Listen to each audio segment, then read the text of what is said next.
Welcome, everybody, to the American Space Museum. I'm Mark Marquette. We're so glad you're with us today to stay curious. Today, we're going to honor the Columbia astronauts with a short little bio, a little behind the scenes of some of the artifacts that are on display as you see down the memorial hallway at Kennedy Space Center Visitors Complex. That's on the green screen behind me here.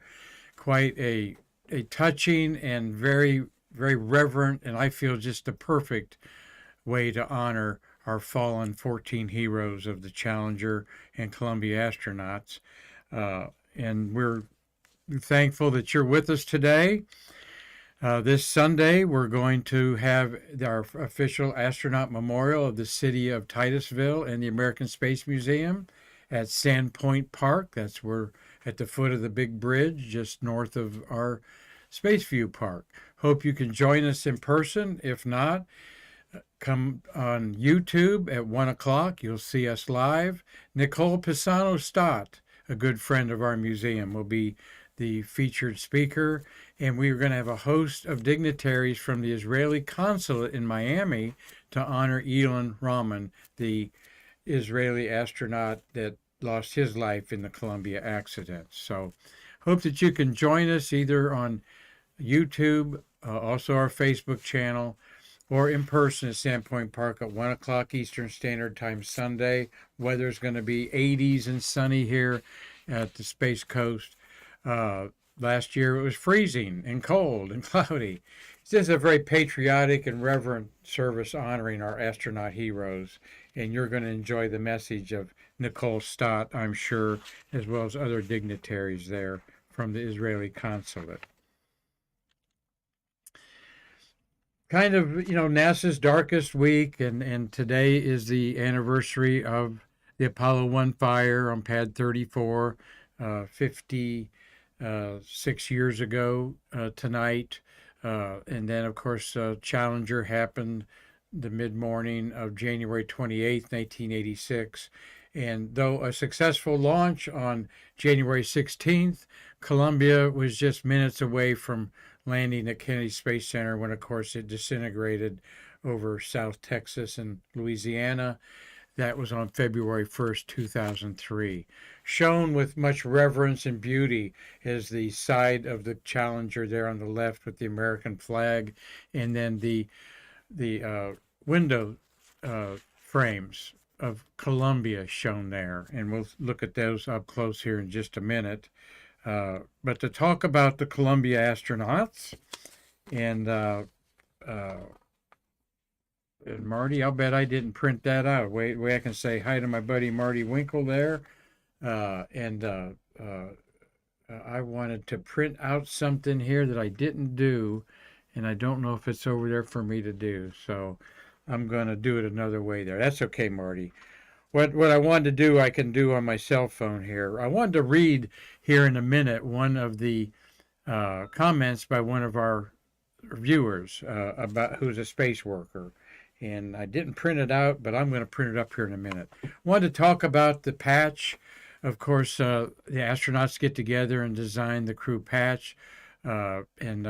Kalpana Chawla had a lot to do with this. You got the microgravity symbol in the middle. This was a space hab with a microgravity experimental, basically on there, how things reacted in weightlessness. You have the astronaut pin symbol going up. The 7 stars on the left represent the 7 astronauts, as well as their fallen heroes of Challenger. Ilan Raman there has the Israeli flag next to his name.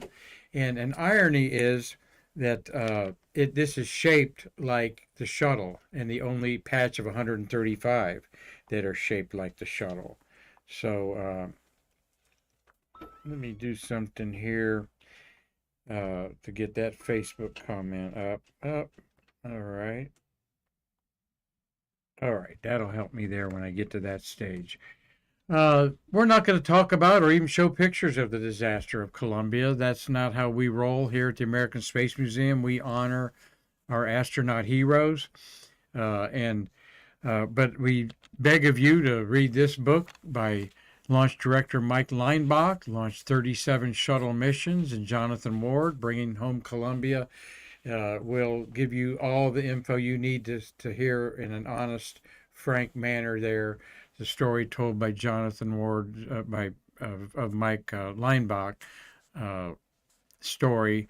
And Mike led not only launched 37 shuttles, including Columbia, but he was the lead of the recovery, which they're going to have on the first. They're going to have some observations in Louisiana and Texas with the people who were involved with the recovery 20 years ago.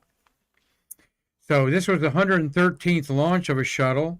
As we're going to take you to Kenny Visitors Complex, like I said, and here's the beginning of it. There's the Columbia panel. 113th shuttle launch. This was numbered out of sequence as it was mission STS-107. And these were jumbled up because of either payload delays or crew problems or problems with the orbiter or any of the hardware. Of course, STS-107 had a beginning that led to its end. As the matriarch of the fleet, Columbia rose from Pad 39A, and foam debris hit the external tank left wing. Foam debris from the external tank hit the leading edge of the left wing and punched a fist-sized hole in that leading edge. The damage was suspected on the ground, but not seen by the crew or verified from space.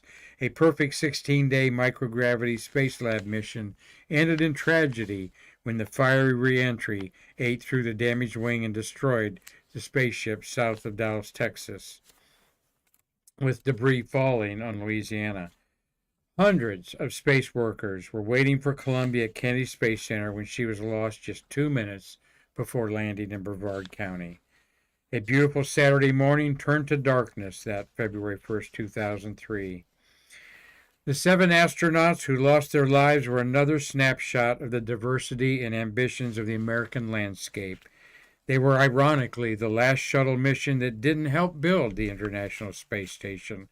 All they needed to do was dock with the space station and the damage would have been seen and the lives would have been saved. But this was a special microgravity mission that contributed to the science of understanding weightlessness and how things react, and became the bedrock of the fully functioning International Space Station that has been doing microgravity now for over 2 centuries. As we look at this hall of honor out at Kennedy Visitors Complex, so beautifully done. The blue light sets the mood. On the left side are the Challenger astronauts, and here on the right side are the Columbia astronauts. We featured the cases with the Challenger astronauts yesterday, and you may see that program on our YouTube channel, American Space Museum. There is the Challenger side, and with artifacts given by the families to the fallen heroes, as they have above there. Friends and heroes, fallen friends and heroes, and that's why we have an astronaut talk at our events, so that we can connect with the danger that they knew was in front of them. This is just so well done. Those of you that have not seen it, you turn right on this previous picture here. You turn right and go behind. And Marty, as you see at the very end there, is the famous saying by President Ronald Reagan, quote, "The future doesn't belong to the faint-hearted, it belongs to the brave." Those are the words right there at the end. And you turn to the right, and you just gasp. Your breath gasps as you look and see, oh my gosh, there is part of Challenger and part of Columbia right before me. And this piece of Challenger was very famous in the recovery efforts. There's a famous picture of it taken on a crane and with the American flag on it, and you can just see how beat up and battered it was. They actually sawed off the bottom of this piece to fit in this memorial. And then the windscreens window frames of the Columbia. They've been in repose like that since this opened up about 10, 12 years ago. But as you look up close, they still have the pine needles and the mud from the Louisiana swamps that they were taken out of 20 years ago. Just a dramatic impact. When I first saw this 5 years ago, is just jaw dropping. There's pine needles, there's mud, there's and rightfully so. Just leave things the way they were. There's a shard of the window sticking out on this picture here. So just to dramatize a little bit the pathos involved, read the book, Bringing Home Columbia, and you'll understand not only the pathos of this recovery of our cherished human beings and this beautiful spaceship that was the maiden of all of flew for the first time. I'm trying to look here real quick. I have it out of sequence here. Thinking Columbia, 28 flights. Yes, OV-102, 28 flights. All right, and from the first one, STS-1, to the 113th launch of a shuttle, STS-107. So let us look at these lives of our astronaut heroes. Commander Rick Husband was commander after being a one-time pilot of STS-96. And that's quite an accomplishment. Usually you're twice a pilot and then a commander, which was Discovery that he flew for 10 days in June 1999. Rick was born in Amarillo, Texas, and earned a degree in mechanical engineering at Texas Tech University. And here's some of the items in his display case there that you see. His boots from Amarillo, Texas. Of course, a cowboy is going to have his boots in there. And his Bible, his personal Bible. The Lord Jesus Christ meant so much to this man. Husband began a career in the Air Force that led to test pilot school. Now, this guy was a test pilot, Marty. He worked the bugs out of the F-4 and then all 5 models of the fabulous F-15 Eagle aircraft. What a joy that must have been. Then he was selected in 1994 in the astronaut group 15 of 23 astronauts. Marty, that group of astronauts was known as the Flying Escargot. Each group of astronauts, the previous group got the name, the new group, and this was called they were called the Flying Escargots, referencing 2 ESA members from France. A man of deep faith, on Rick Husband's last request form that astronauts fill out before each flight, Rick left his pastor a personal note that simply said, "Tell them about Jesus. He is real to me."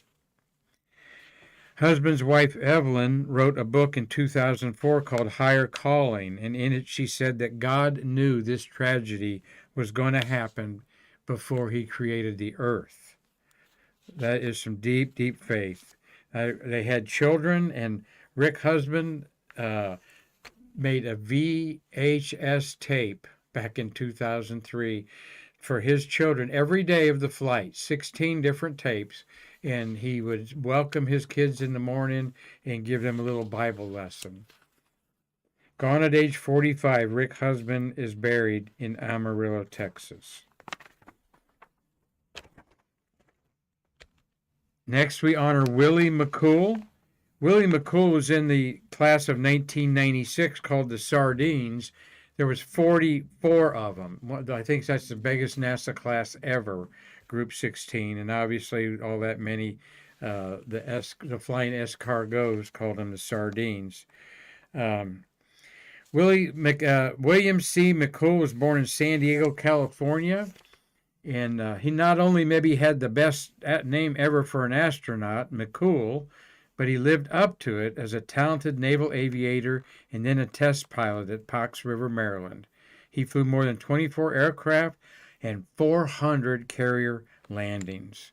Those guys are something else, landing on those flying aircraft carriers, Marty. Here's an airplane that he built as a kid, and his hiking boots, camera. He loved photography. His Canon camera there. Um, Selected as an astronaut, like I said, 1996 in Group 16, the Sardines. He specialized in shuttle cockpit upgrade issues for the astronauts' office. One of his favorite songs was Imagine by John Lennon. And yet he was loved the band Radiohead and got a kick out of it when Mission Control played the song Fake Plastic Trees as his wake-up call during Columbia's last mission. Remember, at 16 days, these astronauts experienced the joys of microgravity and living in space and doing their job fabulously. Willie left a wife and 3 sons. An asteroid, and those sons are in their 20s and 30s. An asteroid was named McCool, so there's a lunar crater on the back side of the moon. And Camp McCool was located in Afghanistan, Bagram Airfield. And that was the base that was used for the EA-6B Prowler squadrons. And that's quite an ominous flying machine.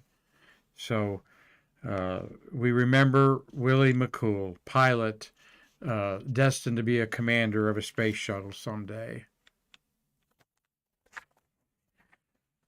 Our next astronaut, no, I went backwards. Sorry, there's Willie McCool there.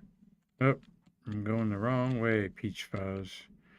Michael Anderson enjoyed a 10-day space shuttle mission on the 5th and last exchange of an astronaut on the Russian space station Mir in 1998.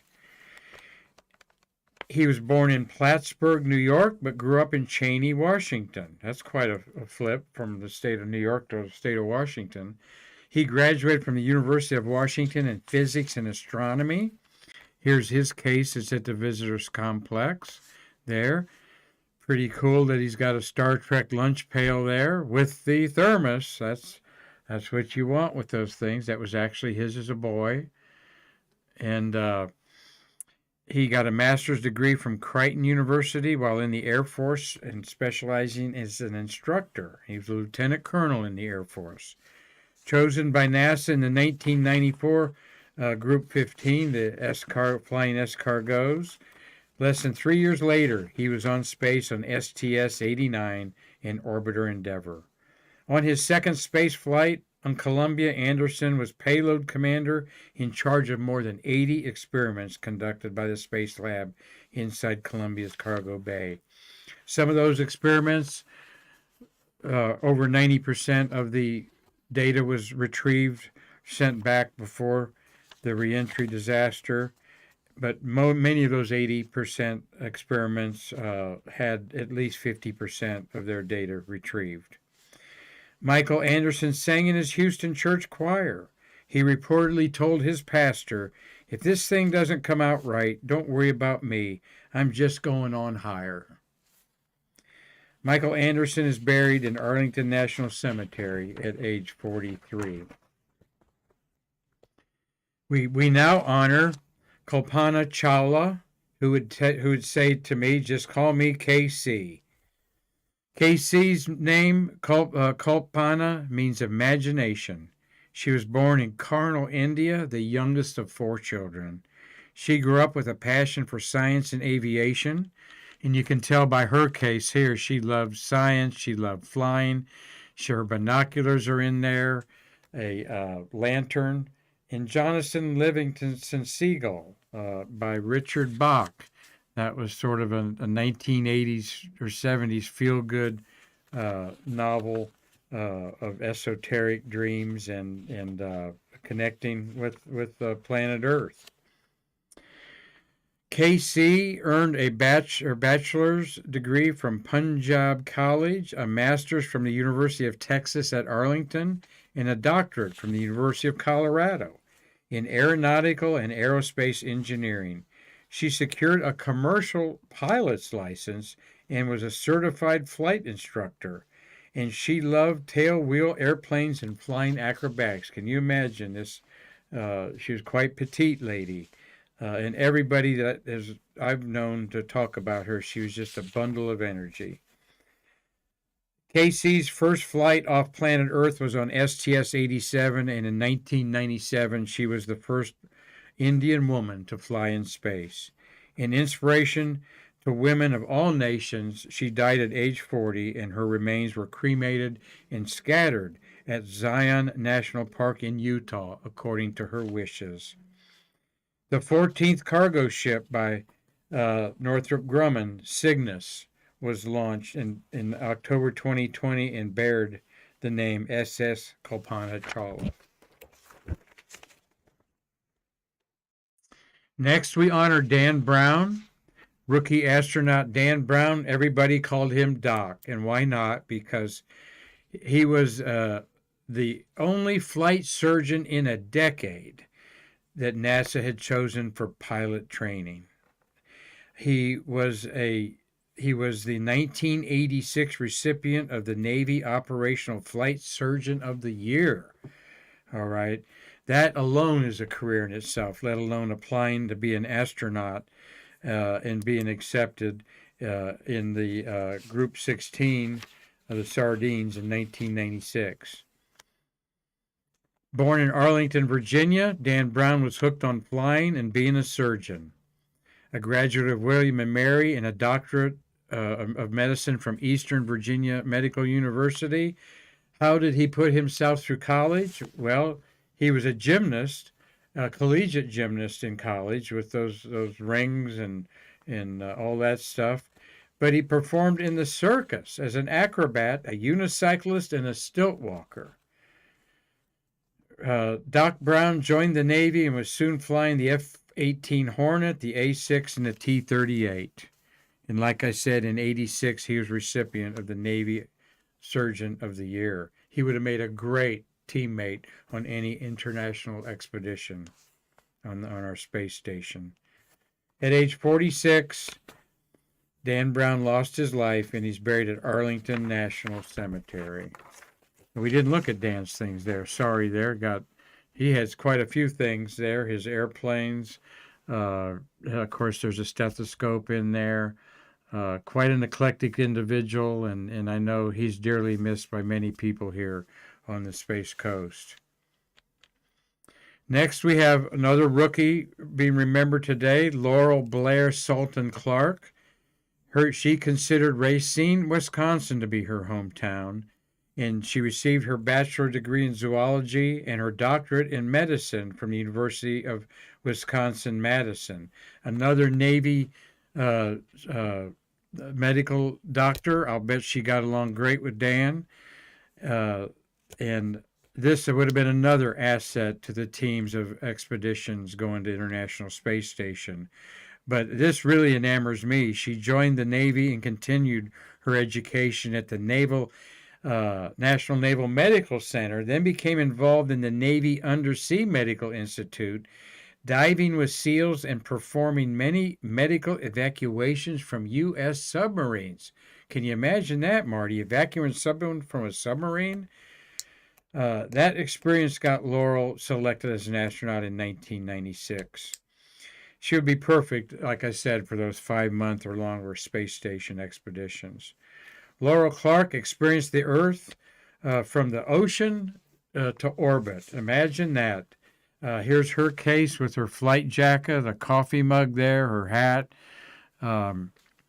Very unique to be so involved in the oceans and then the ocean of outer space.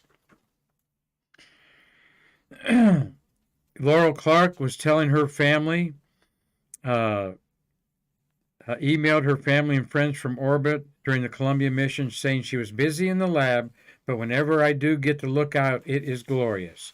As Laurel Clark conducted experiments during the 16-day mission, during one, she watched a butterfly emerge from a cocoon, and she put in her notes, quote, "Life continues in a lot of places, and life is a magical thing," unquote. Navy Captain Clark was 41, and she's interned at Arlington National Cemetery. And now we recognize Ilan Rahman, Israel's first astronaut. He grew up in Beersheba, Israel, and was the oldest of 7 Columbia astronauts at age 48. He was a colonel in the Israeli Air Force with 4,000 hours of flight time, including more than 1,000 in F-16s. He carried out many strategic airstrikes against hostile nations and was famous in Israel and the Israeli media as a war hero. When selected as an astronaut, Raman took with him to space some symbolic things to honor his mother and grandmother, who were Holocaust survivors. He also took with him tributes to his Jewish faith, such as a miniature Torah. These items were never recovered from the debris field in South Texas and Louisiana, where less than half of Columbia has been found. What was recovered, and here we have in Elon's case at the Visitors Complex, well, and this is not part of what's recovered. They're examples of the Torah and Israeli flag. What was recovered were 37 pages of Raman's diary in space that survived explosive heat, atmospheric cold, and then microorganisms in the ground. Damaged but salvageable by careful manipulation, NASA returned the diary pages to his wife, which she gave to a museum for display.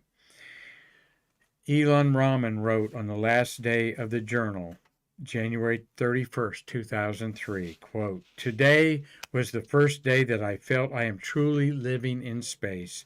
I have become a man who lives and works in space," unquote. The Israeli astronaut hero is buried in the Hala.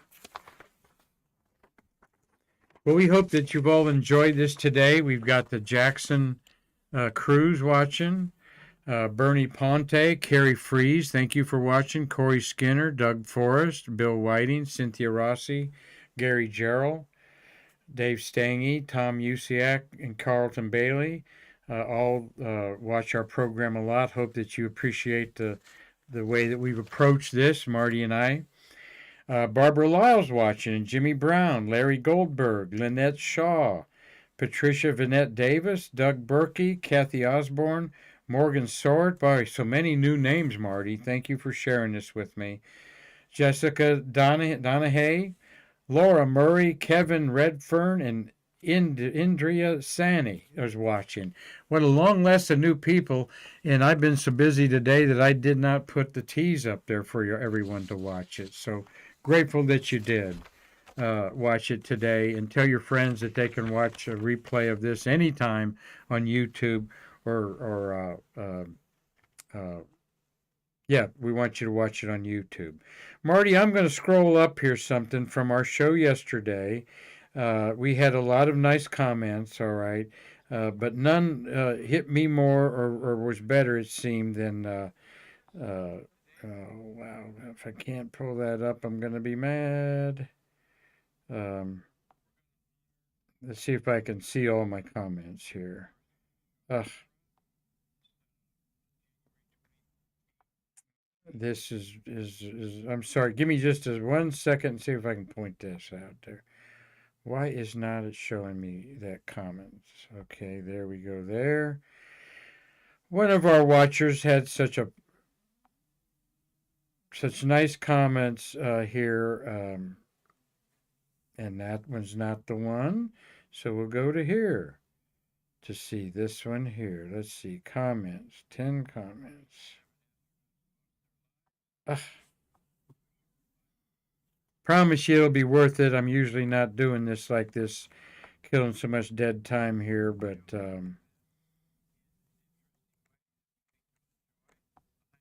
well, I can't do that. I'm sorry. I apologize for that. But one of the space workers commented, I believe it was Perry Hall, that he was talked a lot about. All you space workers like Marty that lived this Columbia and the Challenger, they're asked what they feel about it. And one of the things that keeps coming up is we don't want history to repeat itself. That's why we want to talk about this history, okay?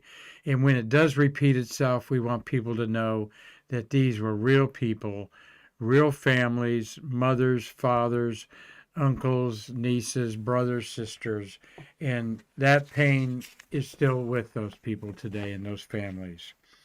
Today, we want you to take home with you a piece of each of these astronauts, remembering them as space explorers, and be grateful to the American space program in the way it has changed our lives for the better, thanks to the sacrifices of brave men and women willing to serve their country in the exploration of the unknown.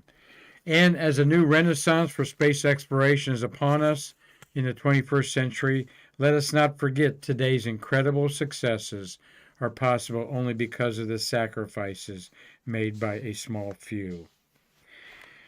May we end with this final thought today on Stay Curious. At the dismantled Launch Pad 34 on Cape Canaveral Space Force, where the Apollo 1 astronauts died 56 years ago today, there's a memorial plaque that says, "They gave their lives in service to their country in the ongoing exploration of humankind's final frontier. Remember them not for how they died, but for those ideals for which they live." I thank you all for watching our program. Keep our families in mind here, our space-loving families. And we thank you, Marty, for a great Streamlabs job today. Thank you all for sharing this with your friends and family. And on behalf of our Space Museum, I'm Mark Marquette, and we hope to see you bridging the space between us Sunday at 1 o'clock as we honor our fallen heroes of America's great space program. Until then, we'll see you later.